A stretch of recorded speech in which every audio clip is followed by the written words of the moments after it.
Let's get to last night's game, though, between the Buffalo Bills and the Miami Dolphins, a big AFC East matchup. And unfortunate incident late in the game. Tua Tagovailoa was forced to leave the game in the third quarter with a concussion. Ian Rappaport will join us in just a little bit with the latest on Tua's status there for the Miami Dolphins. But some things that were a little bit more on the positive side of things in this ball game. I did mention James Cook and the evening that he had for the Buffalo Bills offensively. And Florio, kind of dissect it for us, if you will. Yeah, I mean, he went off last night. You see it there, second most fantasy points in his career. The long touchdown run is great. The catch and run touchdown is great. But we know he is capable of doing all of that. What stood out to me was when the Bills were on goal to go on the 1 yard line.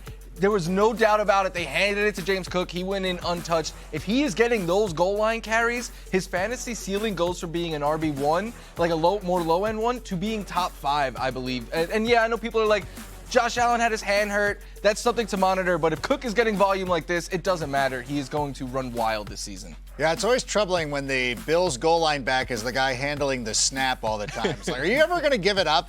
Just once. That's all we want. And that's exactly what Josh Allen did. And it's a reason why he did not have a great statistical output here last night against the Miami Dolphins, a team that he traditionally roasts. Josh Allen came into this game averaging double-digit touchdowns every time he went up against the Miami Dolphins. He averaged close to 30 fantasy points per game. The floor, I said on Thursday's show, was 21 fantasy points, and he didn't even break double digits. And so for that fantasy enthusiast, I apologize. I told you not to take him in the first round, but still you wouldn't listen. Like, oh, he's automatic. Like, not always, but still. You would have thought this was a perfect opportunity for him. It just didn't quite work out. It happens. You're fine. Josh Allen will be great. He's going to be fine. Threw 19 times. Like, yeah. They really didn't need him to because James Cook was doing big things. On the other side of things, Rank, I mean, Devon Achane, maybe the lone bright spot offensively for Miami last night. Not only that, you gotta love when you're when the team with the running back that's getting blown out, you're like, well, we won't see him on the field anymore. And Mike McDaniel's like, yeah, don't worry, we're still gonna run him at the end of the game. We'll pick up a bunch of extra yards in garbage time. And I'm like, you know what? I really appreciate it. I really needed that last night, but he didn't quite break the 100 rushing yards. I play in a lot of leagues that have bonuses, which I guess is weird. People get all up in their feelings in my mentions. Like, I don't play in leagues with bonuses. I'm like, well, I don't care. I don't care about your leagues. I care about mine. So he missed out on that 100 rushing yards, which I really needed. The receiving yards were great too. And it looked like the other Dolphins running backs, you're like, yeah, you're never going to factor in. So that's a good point too. So it looks like it's going to be Achane's show as long as he's out there. And that's an interesting point, too, because you mentioned the other Dolphins running backs. I know a lot of people were running to pick up Jalen Wright. When we knew that Raheem Mostert wasn't going to play. On the other side, Ray Davis was a guy that we talked about as a nice late-round draft pick who could sort of be a nice complement to James Cook. So far, we haven't seen much or any of either of them. I mean, Florio, if you drafted one or both of those guys, probably not both, at least I hope. But what are you doing? How patient can you be at this point? Yeah, I think with Jalen Wright, I'm more concerned because this was a setup, like Mostert was out, Jeff Wilson Jr. left early, and they still, in a blowout, were giving the ball to Achane over him. Ray Davis, the Bills tend to slow roll their rookies and bring them along slowly. I'd be a little bit more patient with him, but we are getting to the point where you might have to do what you got to do. I was really hoping that when the score sort of got lopsided, that meant we would see less James Cook and more Ray Davis. And nope, not the case at all. Staying with the Dolphins, though, here, Florio, because even though I predicted that it might not be a great offensive game for Miami, I still thought that Jalen Waddle, Tyreek Hill could have big games. It wasn't really the case last night. Yeah, I thought they would especially go off because Teron Johnson, the Bills' slot corner, was out, and that really wasn't something the Dolphins were attacking. I'm not freaking out over last night because the Bills' defense has historically played this Dolphins offense well, but Skylar Thompson looks like he is going to be the guy now, and he has started 3 games since 2022. In those 3 games, neither Hill nor Waddle has scored a touchdown. Waddle has never topped 50 yards. Tyreek did in one of those 3, where he had just 69 yards. So both the ceiling and the floor gets lowered. They become a lot more volatile than they would be with Tua Tagovailoa. But still good enough where, at least in the near future, you're probably starting both of them. Yeah, definitely some things to think about when it comes to this Miami offense moving forward from now. And to help us out with a little bit more of that, we go to one of our insiders. Of course, you can see the insiders Monday through Friday here on NFL Network. And we are joined now by Ian Rappaport. And Ian, first off, any more about Tua Tagovailoa, his concussion, and maybe what the status is going to be?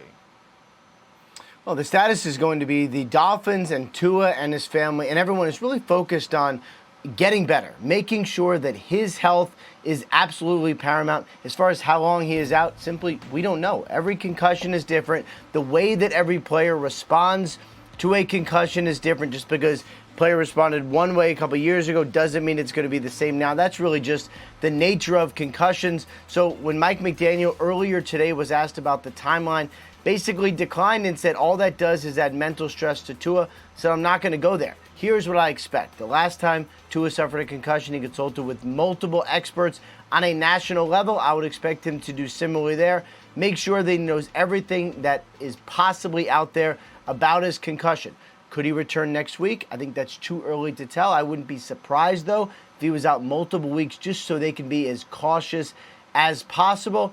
And then for the Miami Dolphins, it does seem like it's going to be Skylar Thompson going forward. He is the backup quarterback. He won a QB battle over Mike White in training camp, someone I know the organization has a lot of faith in.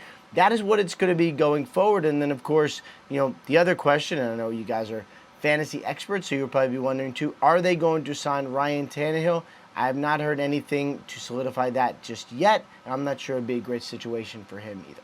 Obviously, first and foremost is Tua's recovery. We certainly wish him the best in trying to get healthy, and football is certainly a secondary concern for him at this moment.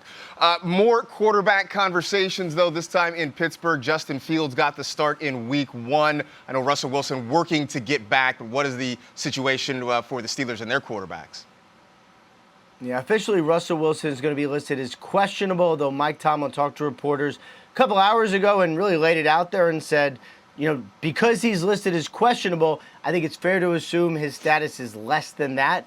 In other words, expect Justin Fields to be out there once again for the second week. The fact that Russell Wilson has improved enough to be listed as questionable, I would say at least a sign that he is improving. But the reality is Justin Fields went out there, played pretty sound, safe, solid football last week, and the team won. If he goes out there again, plays the Denver Broncos, plays well, 2-0, both with Justin Fields as the starting quarterback, there's going to be some realities that the Steelers may have to face. We have seen Mike Tomlin ride with the hot hand. We saw it in the playoffs last year. If Fields plays well enough to force this decision, then I would say that's the best case scenario for the Steelers. We got to let it play out first, but either way, I would expect Fields out there this week for Pittsburgh. And he continues to be a fantastic fantasy option as well because of his ability to run the football. Didn't really need to see it in full display, but that is a dynamic that he gives him, and so I think that Justin Fields ends up winning that job. And I don't say that because the Bears would get a fourth, but, I'm rooting for the guy. Over to Kansas City, Marquise Brown suffered an injury during the preseason, did not play in Week 1. Ian, it seems like the worm has turned, and it's maybe a little bit more serious than I think originally anticipated for him. Yeah, frustrating situation for Marquise Hollywood Brown, one of the big-ticket free agents the Chiefs signed this offseason. I know they had high hopes for him. And now when he is going to play for the Chiefs, very fair and open question. Here's what happened. The original plan was that Hollywood Brown would practice this week. He got closer this week. They started doing some tests. Healing was not happening as it should have. So they pulled back. He got more scans. Now he needs surgery. So he is going to get surgery to repair the SC joint in his shoulder. I would say he is out indefinitely. It's a very serious surgical procedure, one you only do if you have absolutely no other option. We do not know as of right now whether or not we will see him on the field this season, but you do know when he is back, he will at least be healed properly. And then real quick, in Cincinnati, T. Higgins, I know dealing with a hamstring injury. May we see him this weekend? Does not sound like we will see T. Higgins this week as well. He is officially listed as doubtful. Does sound like he's made good progress, though, so maybe next week is when we see the T. Higgins debut, unless something unforeseen happens over the course of the next 24 hours. We do know Jamar Chase had a full good week of practice, so at least Joe Burrow will have one of his star receivers out there in the field, but not yet for T. Higgins. Ian Rappaport, check him out on the Insiders. As always, appreciate it, sir. That gets us now to our showdowns, our previews, whatever you want to call them, for week 2. Plenty to go on. And here on this Friday the 13th, may have a little bit of some things that are unlucky. Unlucky starts, maybe players you want to be aware of or stay away from. We'll get this whole thing rolling with the Chicago Bears and the Houston Texans. And, I'm seeing this here.